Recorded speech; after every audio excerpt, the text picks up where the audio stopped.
Now the picture is becoming clearer. The artillery has boomed, artillery fire is taking place in LOC. We had ground reports from Rajouri, we had ground reports from Naushera sector. Yeah. The press conference is going to take place at 10:30. There are a lot of unconfirmed reports. I'm not even going to talk about that on TV, till MOD speaks about them, because there are claims and counterclaims being made and reported by from Pakistan in Guardian and YT. So I'm not going to talk about that. But the fact of the matter is, that this strike has demonstrated India's resolve that any terror attack would be answered. Correct. And whatever the cost, we will make you pay for it. Right. And it will be very high for you. Those photographs have started to stream in of the casualties and and the precise places and the people who are dead. We'll give you the list of those terrorists whose names have come. We'll give you the list. Yes, Nabila? Pakistan has gone bonkers. They're crazy firing along the line of control, almost as if they have no other weapon, no other way of responding to India. So kill civilians. That's that they know is the only place that would hurt. And that's what they're doing, mindlessly firing along the line of control, and aggressively so. Isn't there any other method that they would adopt? Are we looking forward to something even bigger?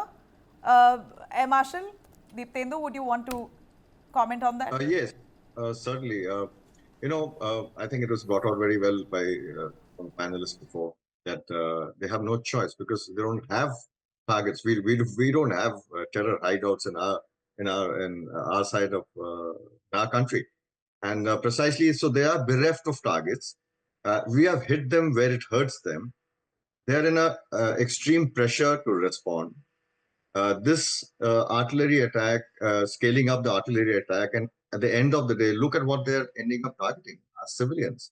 So at the end of the day, the intensity of the artillery attacks, and there are specialists here who would probably back me on this, that it can only remain for limited periods. There are a lot of other factors that come in, and most certainly the resilience and the depth of their ammunition stocks and things like that. So this is not something which will continue in a continued scale for a long time. It will probably wax and wane. But the important thing is the one aspect which could have been used by the for Pakistan to respond is the PAF and carrying out standoff targeting on our side.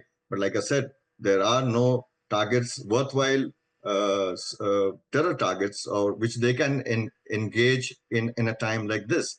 And another fact I would like to flag here is something which doesn't come out too often. Is that, before all this started, most certainly the Indian Air Force's air defense would have gone on high alert because we have a responsibility. The Air Force has a responsibility for air defense of sovereign airspaces. So all our radars would have been churning. Our platforms which were mentioned as exercises are something we do in a peacetime, and the only thing is the activity and the levels would have been heightened, and that would have most certainly have at a point, up to a point, kept the PAF and reduced PAF's options. And this is something which will probably continue. Air defense alert will remain throughout. And the fact is now, at the end of the day, like it was mentioned earlier, and I would say this once again, the ball is in their court. It's a question of how far do they want to go. And we are ready by all indications and actions. And I think we have worked our way through down the escalatory ladder, and we are prepared at every level. Thank you. Now that we see Pakistan has been responded to by India, there's certainly going to be some kind of international support that they will try and lap up. And we're trying to get a reaction. We heard that China has just responded. In fact, China has broken silence on the matter. And as I will bring you that information, we hear, there you have it. It's on our screens there. China breaking its silence on India's airstrikes, calls the attacks by India on Pakistan as regrettable, and urges both India and Pakistan to show restraint, while reaffirming its stance against terrorism. In fact, we see clearly here Pakistan falling short of taking sides, trying to give a balanced approach while condemning this, saying that both India and Pakistan are permanent neighbors to us. What has happened is regrettable. And also a cautious statement there saying that this should be brought under control, terror should be nipped at the bud, but it should be done calm and collectively. In as many words, Pakistan has put out a statement breaking its silence on India's strike on Pakistan. If I could bring General Shivane on this. General, Pakistan and China are allies. In fact, much better friends than India and China is. So one would have expected China to take a whole stand in support of Pakistan, but they've fallen short of that, or they've stopped short of that rather. They've now given a very balanced statement saying both countries should sort this out because both of you are my permanent neighbors. So please be calm and discuss this and end this animosity. China being the bigger brother. The global community, including China, who has got focused elsewhere, realizes that Pakistan has got no moral authority.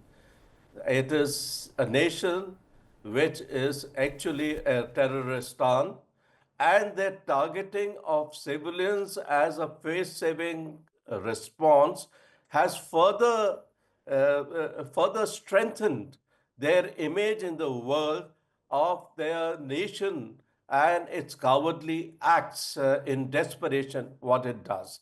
So if this is what Pakistan is coming of a global image, I'm sure these even China, a strategic friend, a supporter, and an adversary to us, whom we don't have the best of relations, and in fact, not very good relations, is today showing restraint because they do not have any material to say that India's strikes, which are out of the hat, is something which is not justified. So all that they can say is please bring calm, because they don't want Pakistan to get hammered even more, and they know what is the resilience of that nation. They know the state within there, and they dare not give it the sort of active support in such a condition where the globe and the global community is looking at Pakistan from a lens of a state which is a rogue state and which is funding and abetting terror.